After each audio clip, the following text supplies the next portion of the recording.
இன்று நாம் பார்க்க இருக்கின்ற புனிதர் செயின்ட் ஹிலாரி ஆஃப் பொய்ட்டியஸ். புனித ஹிலாரி வாழ்க்கையின் உண்மை ரகசியம் எது என்ற வினாவிற்கு விடை காண திருவிவிலியத்தை படித்து தமக்கு பொருத்தமான விடைகளை பெற்றுக்கொண்ட வேற்று மதத்தவர்தான் ஹிலாரி. இவர் பிரான்ஸ் நாட்டில் பொய்ட்டியஸ் என்னுமிடத்தில் வேற்று தெய்வங்களை வணங்கி வந்த பெற்றோருக்கு பிறந்தவர். இவரது பெற்றோர்கள் இவருக்கு நல்ல கல்வியை கொடுத்தார்கள். உயரிய படிப்புக்காக கருதப்பட்ட அனைத்தையும் கற்றுத் தேர்ந்த இவர் தாம் கொடையாக பெற்ற வாழ்வை நினைத்து மிகவும் பெருமிதம் கொண்டார். தமது வாழ்வின் பொருள் என்ன, மனித வாழ்வின் இறுதி இலக்கு என்ன, இதற்கான விடைகளை தேடி திருவிவிலியத்தை வாசிக்கத் தொடங்கினார். இவரது தேடலுக்கான விடை விவிலியத்தில் கிடைத்தது. விடுதலை பயணம் அதிகாரம் 3 இறை வார்த்தை 14 இருக்கின்றவராக இருக்கின்றவர் நானே என்ற மோசையின் கேள்விக்கு கடவுள் பதில் கூறியதை வாசித்தவுடன் மிகுந்த வியப்படைந்து இதைவிட சிறந்த பதில் வேறு ஒன்றுமில்லை என்பதை உணர்ந்தார்.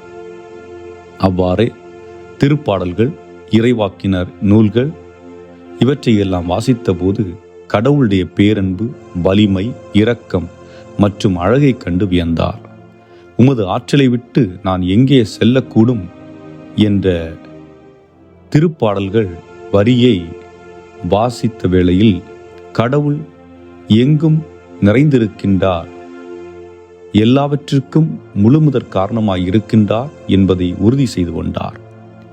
தனது 30வது வயதில் திருமுழுக்கு பெற்ற இவர் தமது கருத்தாளமிக்க எழுத்துக்களாலும் வளம் மிகுந்த பேச்சாற்றலாலும் தன் வாழ்நாள் முழுவதும் கிறிஸ்தவ மறையை பரப்பினார். ஆன்மீக தேடலும் விசுவாச உறுதியும் கொண்டிருந்த ஹிலாரி 350ஆம் ஆண்டில் பொய்ட்டியஸ் ஆயராக திருநிலைப்படுத்தப்பட்டார். அச்சமயத்தில் கிறிஸ்துவிடம் இறைத்தன்மை இல்லை,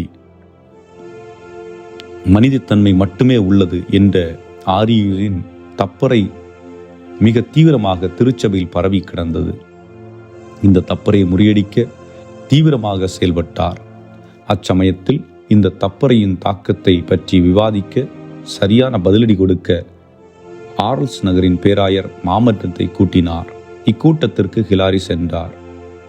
ஆரியூஸின் தப்பறை கொள்கையை பின்பற்றியவர்கள் அதிகமான பேர் இருந்ததால் இவரை அவர்கள் பேசவிடவில்லை. அது மட்டுமல்லாமல் இந்த கொள்கையை பின்பற்றி வந்த பேரரசர் கான்ஸ்டன்சியரிடம் இவரை நாடு கடத்த பரிந்துரைத்தார்கள்.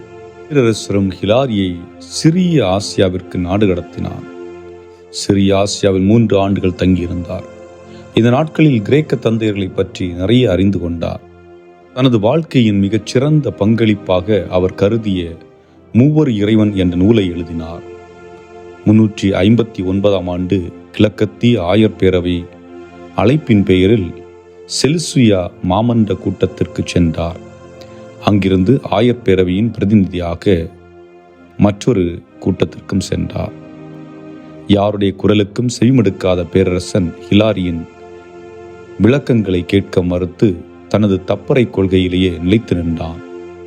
இதனால் 361ஆம் ஆண்டு அங்கிருந்து பிரான்ஸ் நாட்டிற்கு திரும்பினார். அங்கே அவருக்கு உற்சாக வரவேற்பு அளிக்கப்பட்டது. மன அமைதியோடு காலத்தை கழித்த ஹிலாரி 368ஆம் ஆண்டு இறைவனடி சேர்ந்தார். திருத்தந்தை 9ஆம் பத்திநாதர் 1851இல் இவரை திருச்சபையின் மறைவல்லுனர் என்று அறிவித்தார். இவரிடம் கற்க வேண்டியது, இறை வார்த்தையில் இறைவனது குரலை கண்டு வாழ்வோம், உணர்வோம்.